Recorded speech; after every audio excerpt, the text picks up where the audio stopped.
안녕하세요. 저는 올해 70을 넘긴 평범한 할아버지입니다. 젊을 땐 시골에서 밭일도 하고 공장도 다니면서 오로지 가족 먹여 살리겠다는 마음 하나로 살아왔지요. 그 덕분에 자식들 학교 보내고 결혼도 시키고 이제는 다들 제 앞에서 어엿한 가장이 되었다네요. 나이 들면서는 막내딸 집에 들어와 함께 살고 있습니다. 막내 사위가 여간 효심이 깊은 게 아니더라고요. 손주들 뛰어노는 모습 보면서 마음이 따뜻해질 때도 있지만 가끔은 괜히 내가 짐이 되는 건 아닌가 하는 생각이 들어요. 아무리 가족이라도 늙으면 눈치 보인다고 하잖아요. 오늘 이야기는 바로 그 불안에서 시작됩니다. 제가 겪은 아주 특별한 하루 그리고 그 끝에서 알게 된 가족의 진심을 여러분께 들려드리려고 합니다. 제 이야기 속에서 혹시라도 본인이나 부모님 혹은 가까운 가족의 모습을 떠올리게 되신다면 이 영상이 조금은 의미가 있지 않을까 싶습니다. 아침 햇살이 부엌 창문으로 들어올 무렵이었어요. 늘 그렇듯 내가 먼저 일어나 밥솥을 열고 손주들 먹을 김치찌개 국물이라도 덜어내고 있었지요. 딸이 뒤늦게 부엌으로 들어오더니 잠시 망설이는 듯 하다가 내 앞에 앉았습니다. 표정이 어딘가 무거워 보였어요. 나는 대수롭지 않게 물었죠. 왜 그러냐, 무슨 일 있냐?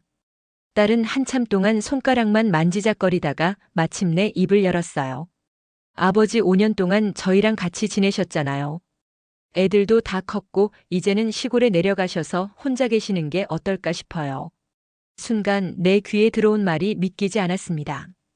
가슴이 철렁 내려앉더군요. 지금 나를 내보내겠다는 건가? 숨이 막혀 말을 잇지 못했습니다. 나는 애써 웃으며 되물었어요. 그게 무슨 소리냐? 내가 여기에 있으면 불편하냐? 하지만 딸은 눈을 피하며 대답했죠. 아버지 혼자 계시는 게 더 편하실 거예요. 저희도 이제 살림이 많아지고 아이들도 커가니까 아버지도 자유롭게 지내시는 게 좋을 것 같아서요. 자유라니. 그 말이 왜 그렇게 낯설게 들리던지요. 내 마음속에서는 자유가 아니라 버림이라는 단어가 맴돌았습니다.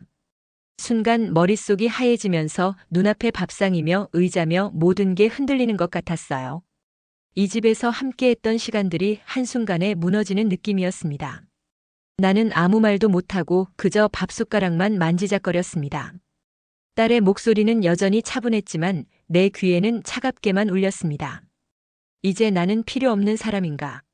그동안 신세만 졌다는 생각이 이렇게 돌아오는 건가? 속으로 수없이 되뇌이면서도 겉으로는 아무렇지 않은 척하려 했습니다. 하지만 이미 심장은 쿵쿵 뛰고 있었고 손끝까지 떨리고 있었지요. 딸은 대답을 기다리지도 않고 벌떡 일어나더니 안방으로 들어가 큰 가방을 꺼내왔습니다. 나는 순간 멍하니 그 모습을 바라봤어요. 마치 오래전 내가 회사에서 쓰던 서류 가방처럼 무언가를 끝내 정리할 때 꺼내던 그 무게감이 느껴졌습니다. 아버지, 필요한 옷들이랑 물건들 제가 다 챙겨드릴게요. 딸은 담담하게 말하면서 옷장을 열어 옷가지를 하나둘 꺼냈습니다. 평소 내가 즐겨 입던 셔츠, 손주들과 나들이 갈 때 입었던 자켓, 그리고 오래된 모직 코트까지.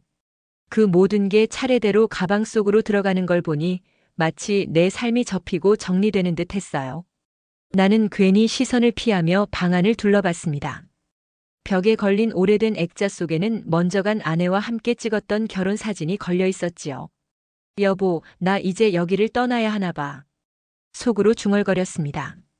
사진 속 아내는 여전히 환하게 웃고 있었는데 그 웃음이 오늘따라 더욱 멀게만 느껴졌습니다. 딸은 부지런히 짐을 챙겼지만 나의 눈에는 그 모습이 무자비한 정리처럼 보였습니다. 아버지와의 추억은 여기까지입니다. 라는 선언 같았지요. 손끝이 떨려 의자 팔걸이를 붙잡았지만 떨림은 멈추지 않았습니다. 짐이 하나둘 쌓여갈수록 내 마음은 점점 작아졌습니다.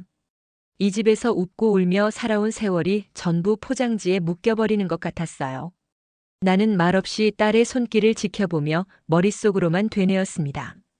이제 나는 이 집 사람이 아니구나. 이제는 떠날 때가 된 거구나. 짐이 차곡차곡 쌓여가는 동안 거실 한쪽에서는 손주들이 속삭이며 킥킥대는 소리가 들려왔습니다. 나는 무심코 고개를 돌려 바라봤지요. 큰 손자는 휴대폰을 들고 무언가를 보여주며 웃고 있었고 작은 손녀는 손바닥으로 입을 가리며 까르르 웃고 있었습니다. 평소 같았으면 나도 덩달아 웃으며 뭐가 그렇게 재미냐 하고 끼어들었을 텐데 오늘은 그 웃음이 달라 보였어요. 아, 아이들까지 알고 있었구나. 나를 시골로 보내는 걸 다 짜고 있었구나. 심장이 서늘하게 식는 기분이 들었습니다. 아무 이유 없는 아이들의 웃음이었을지도 모릅니다. 하지만 이미 마음이 흔들려 있던 나는 그 작은 웃음조차 나를 향한 조롱처럼 들렸습니다. 손주들이 나를 힐끔 보며 뭔가를 속삭이는 순간 나는 눈을 피했어요. 괜히 아이들 앞에서 눈물이 터져 나올까 두려웠습니다. 속으로만 삼켰습니다. 그래, 아이들도 이제 커가니까 늙은 할아버지가 집에 있으면 불편하겠지. 친구들 놀러 오기도 껄끄럽고 공간도 좁을 테니 그래서 나를 내보내는 거겠지. 가슴이 먹먹해져 숨이 막혔습니다. 부엌에서 딸이 짐을 싸는 소리, 거실에서 손주들이 웃는 소리가 뒤엉켜 들리며 내 존재가 그 사이에서 점점 작아지는 느낌이 들었어요. 나는 괜히 자리에서 일어나 창밖을 바라봤습니다. 하늘은 유난히 맑고 햇살은 따뜻했는데 내 마음은 싸늘하게 식어가고 있었어요. 내가 이렇게까지 되는구나. 같이 웃고 떠들던 손주들마저 이제는 나를 떠나는 걸 당연하게 생각하는구나. 순간 오랜 세월 동안 쌓아온 자존심이 무너져 내리는 듯 했어요. 그 웃음소리가 자꾸만 귓가에 맴돌며 내 발밑을 허물어뜨리는 것 같았습니다. 딸이 챙긴 가방과 박스들이 하나둘씩 현관 앞으로 나왔습니다. 사위가 무거운 박스를 번쩍 들어 차로 옮겼습니다. 나는 현관 앞에 서서 그 광경을 멍하니 지켜보고만 있었어요. 짐이 옮겨질 때마다 내 존재가 조금씩 이 집에서 지워지는 것 같았습니다. 아버지, 무거우니까 그냥 계세요. 저희가 다 할게요. 딸이 웃으며 말했지만 그 웃음이 나에게는 이제 필요 없다는 뜻처럼 들렸습니다. 나는 그 말에 대답도 못하고 다만 한 손으로 지팡이를 더 꼭 쥐었습니다. 소나귀에 힘이 잔뜩 들어가 있었지요. 문득 집안을 돌아보니 익숙한 풍경이 눈에 들어왔습니다. 벽에 걸린 오래된 시계는 똑딱거리며 여전히 제자리를 지키고 있었고 거실 소파에는 아내가 살아있을 적 늘 앉아 뜨개질을 하던 자국이 남아 있었습니다. 부엌 한쪽에는 손주들과 함께 먹었던 떡국 냄비가 아직도 자리를 지키고 있었고요. 하나하나가 다 내 삶의 흔적이었는데 그 모든 것들이 이제는 나와 상관없는 풍경이 되어버린 듯 했어요. 나는 천천히 거실을 돌며 눈길을 머물렀습니다. 벽에 붙은 손주들의 그림, 기념일마다 받았던 꽃다발이 말라붙은 화병, 그리고 오래된 사진 액자까지. 사위가 차에서 돌아와 아버지, 다 됐습니다. 먼저 출발하세요. 하고 말했을 때 나는 두 다리가 묶인 듯 쉽게 움직이지 못했습니다. 현관에 서 있는 내 그림자가 한없이 작게만 보였어요. 차 문이 닫히고 딸이 운전석에 앉자 곧바로 시동이 걸렸습니다. 낮은 엔진 소리가 가슴 깊숙이 울려 퍼지는 것 같았어요. 나는 뒷좌석에 앉아 창문 너머로 점점 멀어져가는 아파트 단지를 바라봤습니다. 오랫동안 내 삶의 배경이 되어준 곳이었는데 오늘은 유난히 낯설게만 보였습니다. 차가 골목을 빠져나와 큰 길로 들어섰을 때 나는 본능적으로 창밖에 시선을 고정했습니다.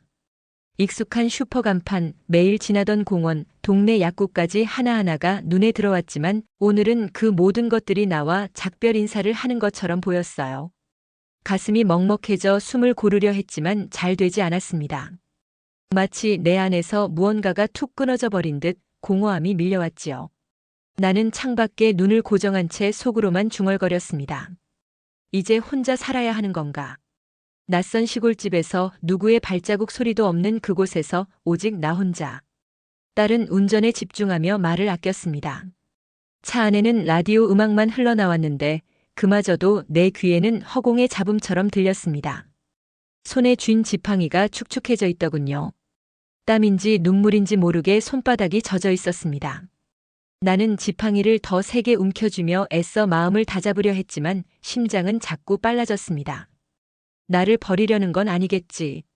하지만 왜 이렇게 숨기고만 있을까? 왜 아무 말도 하지 않는 걸까?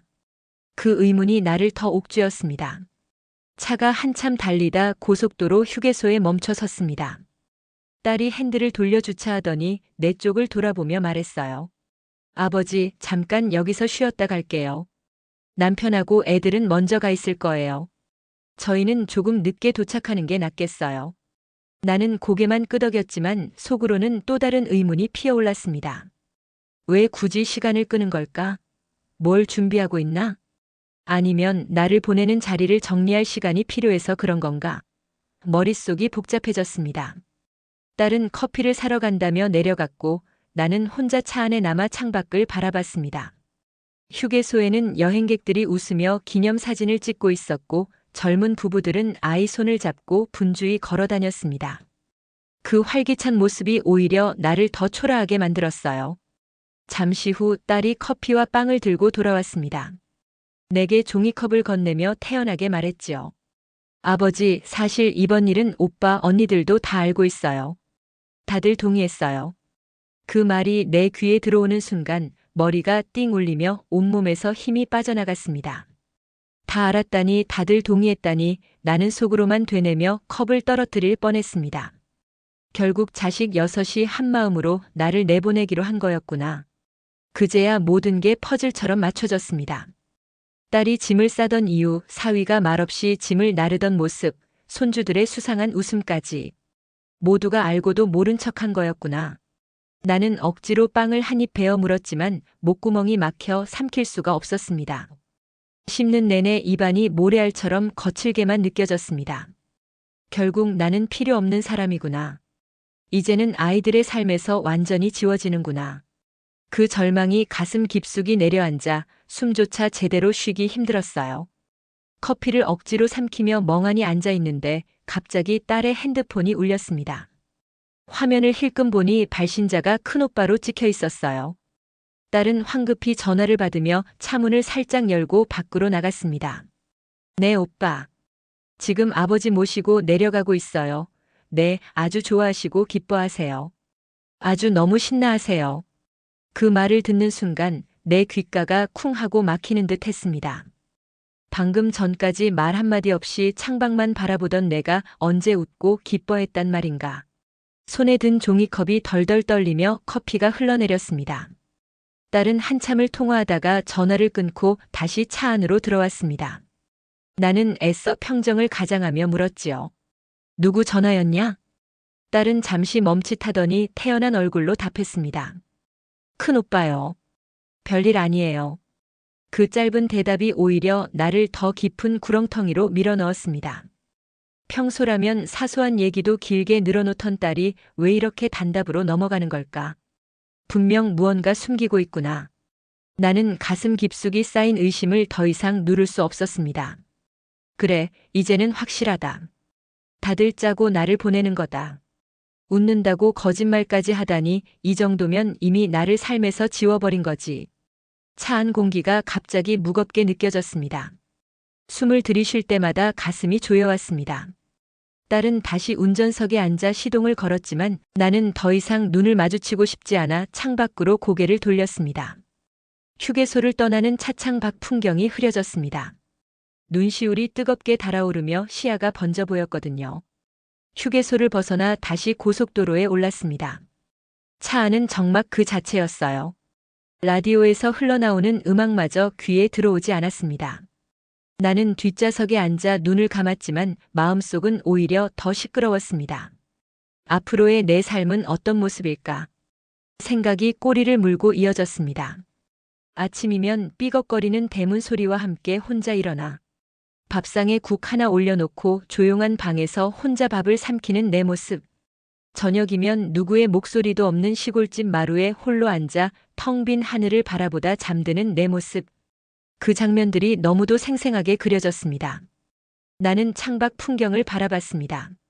고속도로 양옆으로 펼쳐진 산과 들은 평화로워 보였지만 내 눈에는 그저 낯선 세상일 뿐이었어요. 저곳에서 내가 홀로 늙어가야 한다니 생각만으로도 숨이 막혔습니다. 딸은 앞 좌석에서 운전에만 집중하고 있었습니다. 나는 혹시라도 말을 꺼내면 눈물이 터져버릴까봐 입술을 꼭 깨물었습니다. 심장이 쿵쿵 뛰며 손바닥에는 식은땀이 배어나왔습니다. 지팡이를 꼭 붙잡았지만 그마저도 내 불안을 막아주진 못했습니다. 나는 이제 가족의 중심이 아니라 그저 정리해야 할 짐이 된 거구나. 마음속에서 이런 목소리가 끊임없이 흘러나왔습니다. 자식들 얼굴이 하나씩 떠올랐습니다. 내가 너희를 키울 땐 목숨까지 걸었는데 이제는 너희가 나를 내보내는구나. 그 서러움이 가슴을 파고들며 눈시울을 뜨겁게 만들었습니다. 차창 밖으로 스쳐가는 풍경은 점점 낯설어졌습니다. 아파트 단지 대신 논밭이 보이고 도시의 불빛 대신 드문드문 시골 마을의 간판이 나타났습니다. 풍경이 바뀔수록 내 마음은 더 깊은 절망 속으로 가라앉았습니다. 이제 정말로 끝이구나. 그렇게 체념하며 고개를 숙였습니다. 차는 고속도로를 벗어나 점점 좁은 국도로 들어섰습니다. 양옆으로는 논과 밭이 끝없이 펼쳐졌고 드문드문 오래된 기와집과 시멘트 담장이 보였어요. 그 풍경을 보는 순간 내 가슴이 툭 내려앉았습니다. 딸은 내 표정을 살피며 아버지, 조금만 더 가면 도착이에요. 하고 말했지만 그 목소리는 나를 안심시키지 못했습니다. 오히려 그 말은 곧 혼자가 된다는 사실을 확인해 주는 것처럼 들렸습니다. 나는 창밖을 보며 마음속으로 중얼거렸습니다. 여기서 앞으로 얼마나 버틸 수 있을까? 이 넓은 들판 한가운데서 나 혼자. 차가 잠시 언덕길을 올라가더니 커다란 건물이 시야에 들어왔습니다. 잘 지어진 펜션 건물이었는데 내 눈에는 그저 새로 지은 시골집처럼 보였습니다. 입구에 달린 간판조차 제대로 읽히지 않았습니다. 글자가 선명했지만 머릿속이 멍해서 눈으로만 스쳐 지나가 버렸습니다. 차가 주차장에 멈추자 나는 숨을 크게 내쉬었습니다. 손에 쥔 지팡이 마저 떨려 잡기 힘들었어요. 드디어 왔구나. 이제는 정말로 혼자 살아야 하는구나. 그렇게 생각하니 온몸이 무거워져 발이 떨어지지 않았습니다. 딸은 밝은 목소리로 아버지 내리세요. 이제 집이에요. 라고 말했지만 그 말은 내 귀에 냉정한 통보처럼 들렸습니다. 나는 천천히 차문을 열고 발을 내딛었습니다. 땅에 닿는 발자국 하나하나가 마치 내 삶의 마지막을 새기는 듯 했어요. 건물 앞에 서서 고개를 들어보니 창문마다 불이 꺼져 있었고 정문은 굳게 닫혀 있었습니다. 나는 떨리는 손으로 지팡이를 짚고 현관 앞에 섰습니다. 문 앞에서 딸이 먼저 들어가라며 미소를 지었는데 그 웃음이 여전히 믿기지 않았습니다. 조심스레 문고리를 잡아당기자 갑자기 안에서 환한 불빛이 켜지며 폭죽 소리가 터졌습니다. 아버지, 환영합니다. 순간 귀가 멍해지고 눈앞이 하얘졌습니다. 거대한 홀 안에는 내 자식들과 손주들 모두가 서 있었습니다. 무려 30명 가까운 가족이 꽃다발을 들고 함성을 지르고 있었어요. 손자 손녀들이 앞장서서 달려와 내 품에 안겼습니다. 나는 말문이 막혔습니다. 그저 멍하니 서 있다가 눈물이 왈칵 쏟아졌습니다. 내가 버려지는 줄 알았는데 이게 다 환영이었단 말인가. 가슴 속을 짓누르던 돌덩이가 단숨에 풀려 내려가는 기분이었습니다. 딸이 다가와 내 손을 꼭 잡으며 말했습니다. 아버지, 죄송해요. 기억에 남으시라고 비밀로 했어요. 사실은 가족 모두 여름휴가 날짜를 맞춰 아버지랑 같이 보내려고 했던 거예요. 그제야 모든 게 이해됐습니다. 짐을 싼 것도 시간을 끌었던 것도 전화에서 한 말도 모두 깜짝 이벤트를 위한 연극이었지요. 나는 흐느끼며 웃었습니다. 큰아들이 다가와 아버지, 이제 우리 가족 모두 함께 즐기는 시간이에요. 아버지 혼자가 아니라는 걸 보여드리고 싶었어요. 하고 말하자 나는 더 이상 눈물을 참을 수 없었습니다. 홀 안에는 풍선과 꽃장식 그리고 사랑하는 아버지, 할아버지, 함께해서 행복합니다라는 현수막이 걸려 있었어요. 그 순간 나는 깨달았습니다. 나는 짐이 아니라 여전히 가족의 중심이라는 걸. 그날 밤 펜션 마당에 앉아 하늘을 올려다보았습니다. 낮 동안 나를 괴롭히던 불안과 두려움이 거짓말처럼 사라지고 대신 따뜻한 웃음소리가 귓가에 맴돌았어요. 나는 분명 혼자 버려지는 줄 알았는데 결국 나를 기다리고 있던 건 가족의 품이었습니다. 오해가 깊을수록 깨달음도 깊어진다는 걸 처음 알았지요. 나는 더 이상 짐이 아니었습니다. 자식들과 손주들이 함께 웃으며 나를 중심에 세워주었으니까요. 그 순간 나는 다짐했습니다. 이제는 의심하지 말고 남은 날들을 사랑으로 채우자고요. 가족은 때때로 서툴게 표현하지만 결국 서로를 향한 마음은 변하지 않는다는 사실을 그날 나는 똑똑히 배웠습니다.